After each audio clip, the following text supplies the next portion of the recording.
you own it. Let every mile bring a smile, yeah. We're back. Road to Life podcast.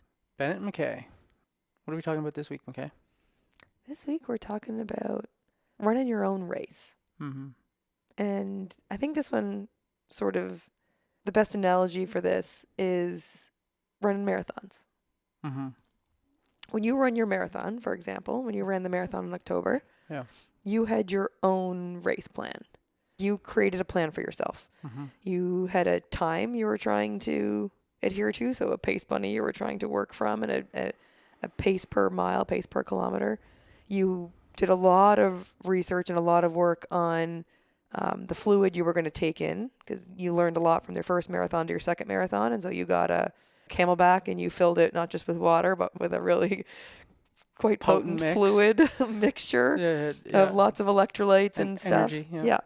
And then, you know, the morning of, what you were eating before and what you were drinking, consuming, hydrating with before, the night before. So you had a full plan for race night before and race day of what was going to give you your best opportunity to achieve your goal. And leading up, like, a little bit of training, the plan that you follow to all of it. Yeah. But specifically sort of the race day plan. Mm-hmm. Yeah. And then the gun goes off and you go. Yeah. And there's a moment where you have to make There's excitement. The adrenaline. It's like you're shot out of a cannon. Yeah, the adrenaline's pumping. Yeah. And I can remember when I ran the first half marathon, my Garmin was set, I guess, to some other random run, not the half marathon. I didn't know how to use it. It was brand new at that point.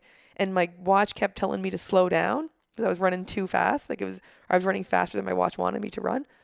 And it was hard because, you know, people are passing you on all sides. And to your point, the adrenaline's pumping, the gun's gone off. Like you feel like you're shot out of a cannon. You're excited. Yeah. But you've got, 21 kilometers ahead of you. And if you come out of the gates too hot, you're going to throw your whole race plan out the window. It's wild, actually, because when you're doing your training runs, like, you never run as fast coming out of the gate of a training run as you do on that when there's hundreds of people and you're shoulder to shoulder and everyone's excited and that gun goes off and everyone just starts running.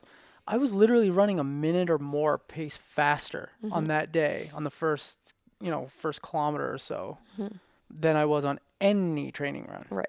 You run the risk of throwing your whole race day plan out the window if you continue that. Yeah. Yeah. And so I feel like that's a little bit what we do in life. We create goals, especially coming off the first of the year here. We've got some fresh goals with some fresh plans, and we've got our race day plan. We've got our 2024 plan, what we're trying to do.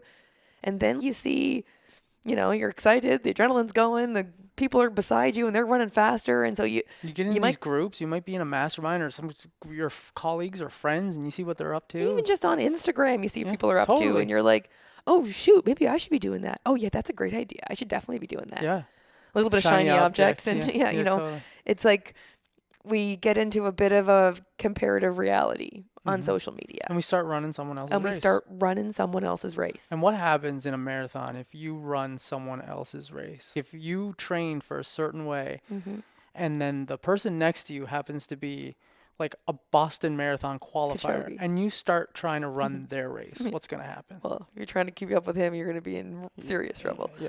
You're going to be hands on knees on kilometer 0.5. Like he's running at a 4-minute mile. You're a sprint. You're never going to keep up. Like you're going to fail. You're not going to achieve what it is that you set out to achieve. Right. Yeah. But we do it. We do it all the time. All the time. It's especially obvious on social media. It's especially obvious when you're scrolling Instagram and you're like, oh, look at the trip they're taking. Oh, look at this and look at that. And it's like that is the airbrushed version of their life. That's what they want you to see. That is the part they want you to see. You don't see the struggle. You don't see the nights, mess. The chaos. It's a filtered version of life. And sometimes we look at the filtered version of someone else's life and compare our chaos. Compare to our behind the scenes to their filtered version. And it's like, oh shoot. I'm not taking that trip. I can't do that. I'm not keeping up. Yeah. And so we start running someone else's race. And I think that's where the FOMO starts to come in. Yeah. You got this fear that you're missing out on something. You feel that you're falling behind. And that was something I definitely felt like I hated turning 30. Turning 30 was not fun for me because I felt like I was supposed to have checked a bunch of boxes in my life at that point that I wasn't checking. So I wasn't hitting the race milestones that I thought I was supposed to be hitting. But that wasn't my race. Not realizing you're on your own journey and you're exactly where you're supposed to be. Totally. Yeah. So turning 40 was way different. Yeah. Way you had a better experience. Oh, totally. Yeah. You realized. Turning 40 was wonderful. I love turning 40. And it's because you realized I'm exactly where lesson. I'm supposed to be. Yeah. I'm exactly where I'm supposed to be. You were running your own race at that point. Yeah. When I turned 30, I had the FOMO. I had the all the things. Like I'm not checking the boxes that I should be checking. Shooting all over yourself. I was shooting all over myself. And I think the FOMO, another good example of that was when we started in real estate investing. Oh my God. Like we joined a mastermind. We left our corporate jobs. We joined a mastermind and saw all these people having so much success in real estate investing. Well, we're not doing that. You literally left your job 2 minutes ago, dude. Like take a breath, will you? Of course you're not. Yeah. You're not doing what they're doing. They've been doing this for years. Yeah. Take a minute. But what did we do? No, rushed into something and failed miserably and cost us tens of thousands of dollars. Totally. Yeah, it was silly. But that was a FOMO. Totally. And getting to know some of the people in that mastermind more as time goes on. They were going through their own struggles. Totally. They were running their own race, but they had the parts that we didn't see. Yeah. They were going through it. They were going through their own stuff. Yeah. For sure. But we were comparing our chapter 1 to their chapter 2. Well, not even. We were comparing our behind the scenes chaos to their filtered version. Yeah. And for a lot of them they were chapter 20 and we were chapter 1. And so we were comparing our apples first to oranges days like to their 14th year. Yeah. Like it's crazy. Yeah. But it's such an easy thing to do. It's such an easy trap to fall. I think we're a little bit wired to compare. And if you're going to compare with who you were yesterday. Yeah, totally. Think about like we go through school and you're graded against your peers, you're graded on a bell curve in school, your performance review time at work, you're all competing for the same jobs, you're competing for the same bonuses. Exactly. So this society is like you're comparing because you're competitive, because we've created this society where if you're winning, I'm losing. So I have to be winning so that like in order for me to be winning, you have to lose. Yeah, so it's the way it goes. So like we're against each other, we're competing, and it's like no. To your point, compare yourself against who you were yesterday. That's really the only last year. Yeah, that's the only real competition or real comparing you should be doing. Because FOMO gets us into so much trouble. Yeah, you make bad decisions. You trying to keep up with someone else, running someone else's race. If I was trying to run literally someone else's race, I will run faster than I should, and maybe I won't stop to take that fuel on because I need to keep up with that person. So now not only am I running faster than I should, and at the end I'm going to run out of energy, but now I'm also sabotaging myself at the energy stations. I'm not even taking that banana or that energy drink or that whatever because I don't want to fall further behind. So now I'm going to skip that, and now I'm going to skip the next one because I'm not catching up yet. And so it compounds and compounds and compounds, and before you know it, you're on your face or in a ditch somewhere like sick and you can't finish. So it's really about comparing yourself to yesterday or last time. So when you're running that marathon, like 2 years ago, you run it a certain way. Maybe you reached a goal, maybe you didn't. And then the next time you run it, you're going to adjust things. I'm a better runner than I was last time. I trained differently because I learned what I needed to learn in that first race, and I'm going to do something different in the second race. And as you go, you compare to who you were yesterday and who you're becoming. It's interesting when you think about it like that, because when I ran the half marathon in October, it was a very different race for me than the one I ran the previous year. Because the previous year, I literally didn't know if I could do it or not. I didn't know if I'd be able to finish. The first year I finished, and I didn't have much of a plan for race day. It was just, let's throw the chips and see where they fall. Like, let's just see what happens. But then this year, I made a plan. I wanted to shave a minute off every kilometer. I had a target pace for every kilometer. I had a plan for when I was going to take my fuel. I had a plan, and gun goes off and I start going, and I'm around people who are running a very different race than me. Mm-hmm. But I managed to keep myself on my plan. And even when it came time to take the fuel, I was like, I don't really feel like I need this.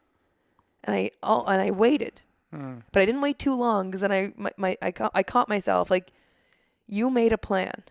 Yeah. Stick to your plan. You made the plan when you were, had an objective view of what was going on, not when you were in the trenches of the experience. And so trust yourself and the plan you made and stick to it. Yeah. Even when you don't think you need to, even when, you feel like maybe you got a better idea, or even when you think that I can go faster if I do it this way. Yeah. Trust yourself and the plan that you made. Another interesting lesson in what you just said was, taking that fuel. I don't feel like I need it right now. But we're not doing things today because we need them today. We're doing things today because we're going to need them tomorrow. So the things you're doing today are to become the person you want to be tomorrow down the line. And so if you don't do it today, you won't get the benefit when you need it. So if you hadn't taken that fuel in the moment, when you hit the wall 20 minutes later or half an hour later, you wouldn't have had it on board to your body ready to die. You would be taking it then, and then it would take a half hour to kick in. And so now you're an hour in the suck. Yeah. When had you just done it in the moment, when you need it, it's there and you're ready, and there's no suck, and you just get to go and fly by. Another way to look at that is through the lens of self-care, right? Which is not what we intended to talk about in this episode, but that taking the fuel, even though you don't think you need it, is keeping your energy high, keeping your body, mind performing optimally. And that's the point of taking care of yourself. Yeah. You're supposed to do it before you need it. It's like anything, the habits and rituals, the things you're doing today, or you're doing those things to become something down the line. It's, you don't read the book or you do all the habits and rituals and that day you get the benefit from it. No, you build the muscle so that down the line you become the person so that you can have the thing, the dream that you want. So it's like anything, you're not doing it for today, you're doing it for tomorrow. Yeah. Planting the seeds now, you harvest them later. Right. Yeah. And so run your own race. Run your own race. Get out of that comparative reality. Get out of that comparative reality. It's the thief of joy. It's one of the thieves of joy. So if you want to be happy and have joy, then stay out of that comparative reality. Stop comparing your behind the scenes chaos to someone else's filtered version of a perfect world. Stop comparing your chapter 1 to someone else's chapter 20. And if you need to compare yourself to something, compare yourself to who you were yesterday, last week, last month, last year. Now go out and run your race. And while you're doing that, if you got any value out of this, please by all means share it, like it, subscribe, and help us with the algorithm so that we can help more people. Love you. Run your own race. Bye. Talk to you next week. Bye for now. Road of life, yes, you own